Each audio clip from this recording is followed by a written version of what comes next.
बच्चों, आज का हमारा विषय है शिकागो से स्वामी विवेकानंद का पत्र मैसूर के महाराजा को। सभी फर्स्ट ईयर के लिए आपके पाठ्यक्रम में संकलित है ये पाठ। शिकागो से 23 जून 1894 को स्वामी विवेकानंद जी ने मैसूर के महाराजा को पत्र लिखा था। इस पत्र को पढ़ने के बाद बहुत से बच्चों की क्वेरी आती है कि मैम ये हमें समझ नहीं आया, इस पत्र में क्या लिखना है, कैसे क्वेश्चंस आते हैं। तो इस वीडियो में आपको इसकी पूरी जानकारी प्राप्त होगी। तो पहले तो हम इस पूरे पत्र को पढ़ते हैं और साथ ही साथ इसका विश्लेषण भी करते हैं।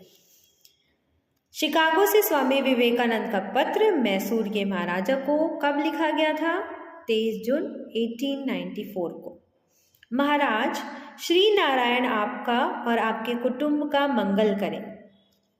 विवेकानंद जी महाराज को पत्र लिख रहे हैं। आपकी उदार सहायता से ही मेरा इस देश में आना संभव हो सका। यहाँ आने के बाद से यहाँ के लोग मुझे खूब जान गए हैं और इस देश के अतिथि परायण अधिवासियों ने मेरे सब अभाव दूर कर दिए हैं। वो महाराज को बता रहे हैं कि यहाँ आने के बाद, मतलब कहाँ? अमेरिका में। शिकागो कहाँ है? अमेरिका में। आने के बाद क्या हुआ? मुझे यहाँ के लोग जानने लग गए हैं और आपकी सहायता से मेरा इस देश में आना संभव हो सका। तो वो किसकी सहायता से वहाँ पर गए थे? मैसूर के महाराज की सहायता से गए थे। यह एक अद्भुत देश है और यह जाति भी कई जाति में एक अद्भुत जाति है। किसके बारे में वो बात कर रहे हैं? अमेरिका के निवासियों के बारे में कह रहे हैं कि यह एक अद्भुत देश है। यहाँ के लोग बहुत ही अलग तरह के हैं, अद्भुत जाति हैं। कोई जाति अपने दैनिक कामों में इतने कलपुर्जों का व्यवहार नहीं करती जितने कि यहाँ के लोग। मतलब क्या कह रहे हैं वे यहाँ केवल कल ही कल है। मतलब मैंने कहीं भी इतना ज़्यादा कलपुर्जों का, मतलब मशीनों का प्रयोग करते लोगों को नहीं देखा जितना यहाँ के लोग अपने दैनिक कामों में मशीनों का व्यवहार करते हैं, प्रयोग करते हैं। मतलब वो क्या बताना चाह रहे हैं कि ये पत्र कब लिखा था उन्होंने? 1894 में। तो 1894 में आप समझिए कि दैनिक जीवन में कलपुर्जों मतलब मशीनों का प्रयोग वो कैसे कर रहे होंगे कि आज जो हम प्रयोग करते हैं कि कपड़ा धोने की मशीन का प्रयोग, तो झाड़ू पोछा लगाने के लिए मशीन का प्रयोग, तो बहुत सारे अपने दैनिक कामों को करने के लिए आज हम मशीनों का जो प्रयोग करते हैं वो लोग कब कर रहे थे? 1894 में। तो विवेकानंद जी बता रहे हैं कि मैंने किसी को इतना ज़्यादा दैनिक जीवन में मशीनों का प्रयोग करते हुए नहीं देखा।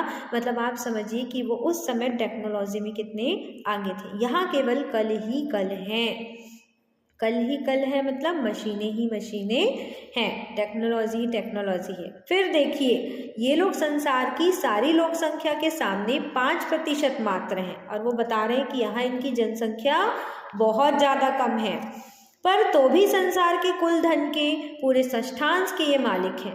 मतलब जितने भी संसाधन हैं उसके सबसे अधिक प्रयोग ये लोग करते हैं। यहाँ के लोग जनसंख्या में सबसे कम हैं, पर दुनिया में विद्यमान जितने भी संसाधन हैं उसमें सबसे ज़्यादा रिसोर्सेस इनके पास है। ये सबसे ज़्यादा उनका प्रयोग करते हैं।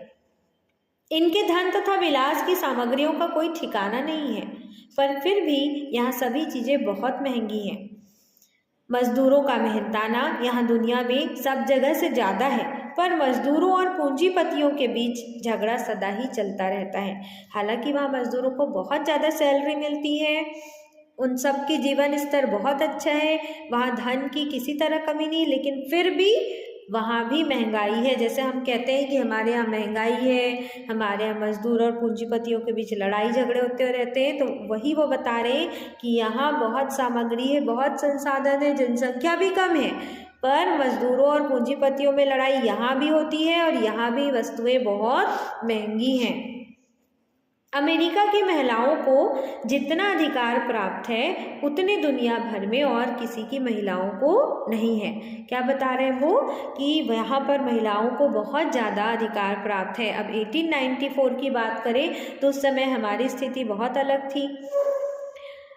विवेकानंद जी बता रहे हैं कि यहाँ पर महिलाओं को बहुत ज़्यादा अधिकार प्राप्त हैं, धीरे धीरे वे सब कुछ अपने अधिकार में करती जा रही हैं। और आश्चर्य की बात तो यह है कि शिक्षित पुरुषों की अपेक्षा यहाँ शिक्षित स्त्रियों की संख्या अधिक है। हाँ, उच्च प्रतिभा का विकास अधिक पुरुषों में ही है, मतलब जो टेक्नोलॉजी है उसमें पुरुष ही आगे हैं, पर महिलाएं पूरी तरह से शिक्षित हैं, पुरुषों से कहीं ज़्यादा रेशियो उनका है शिक्षा में।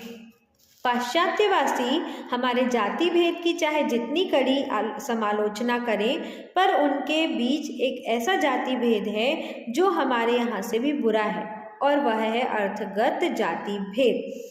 क्या कह रहे हैं यहाँ विवेकानंद जी कि जो पाश्चात्यवासी हैं वो हमारे यहाँ के जाति प्रथा का बहुत विरोध करते हैं, लेकिन उनके यहाँ इससे भी बुरी स्थिति है। वो क्या है? अर्थगत जाति भेद।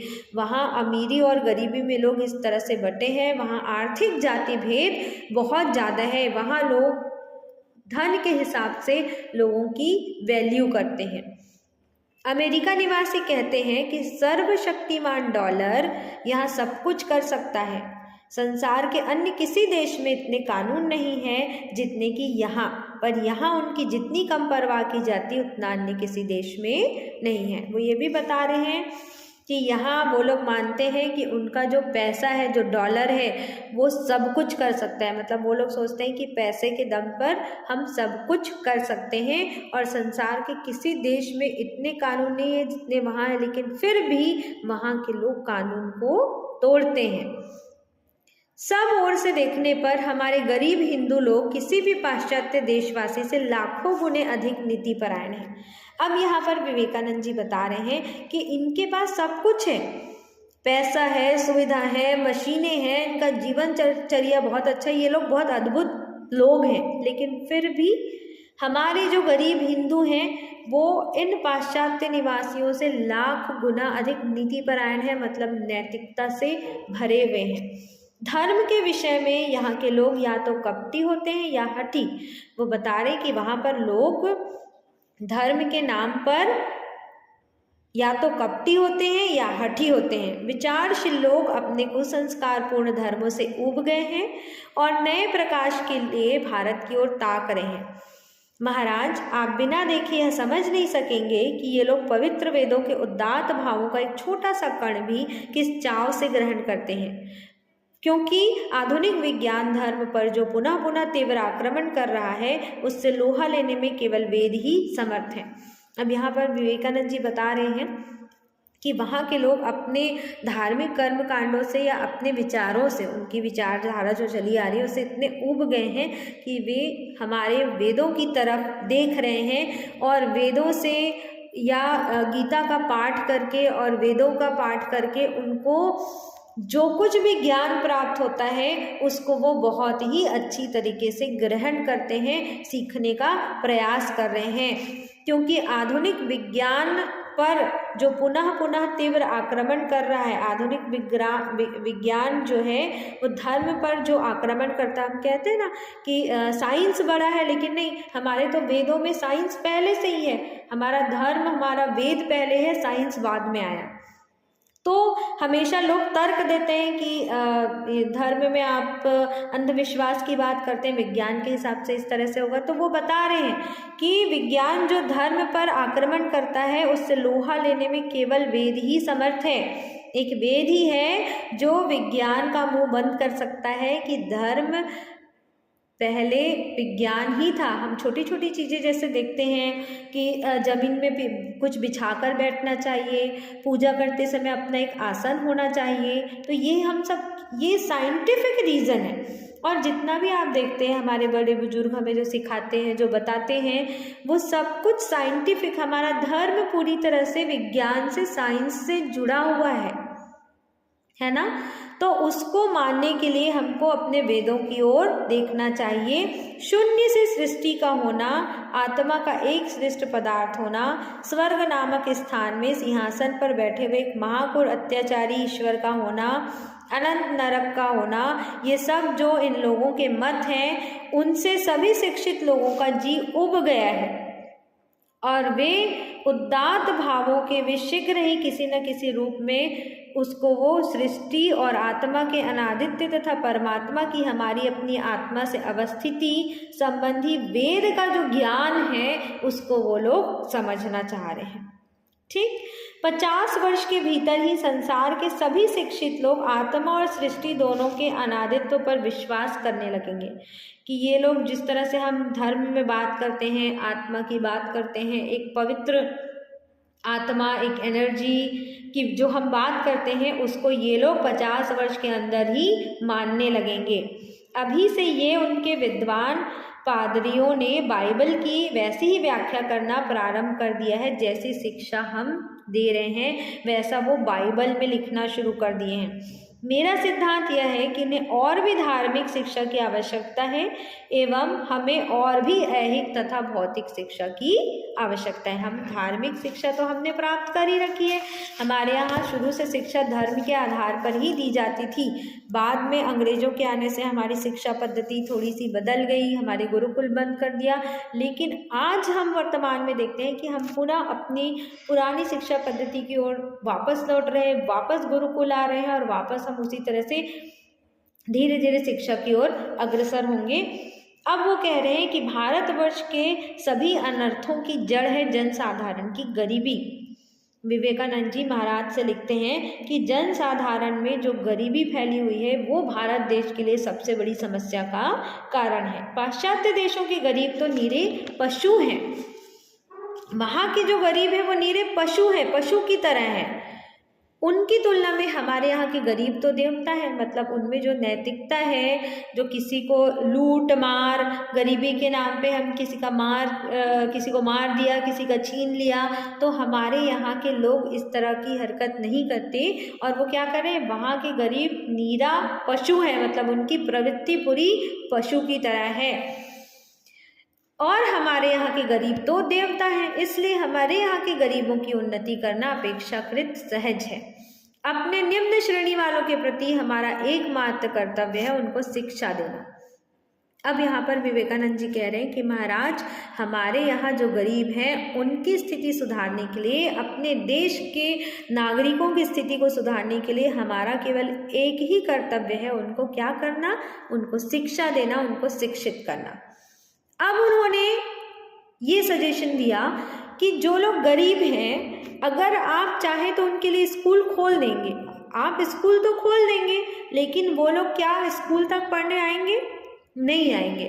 तो जब वो लोग स्कूल तक पढ़ने नहीं आ सकते तो हमें ये काम करना चाहिए कि हमें उन तक स्कूल को ले जाना चाहिए। अब जो गरीब हैं वो पहले से ही अपने घरों में काम करते हैं, दूसरों के घर मजदूरी करके अपना घर चलाते हैं, तो अगर हम पाठशाला खोल देंगे तो क्या वो स्कूल पढ़ने आएंगे? नहीं, वो तो अपनी रोजी रोटी कमाएंगे। लेकिन जब वो स्कूल तक नहीं आ सकते तो हम स्कूल को उन तक पहुंचा सकते हैं। अब इसके लिए उन्होंने क्या सुझाव दिया? उन्होंने ये सुझाव दिया कि भारतवर्ष में बस यही करना है। बहुत समय से यही विचार मेरे मन में काम कर रहा है।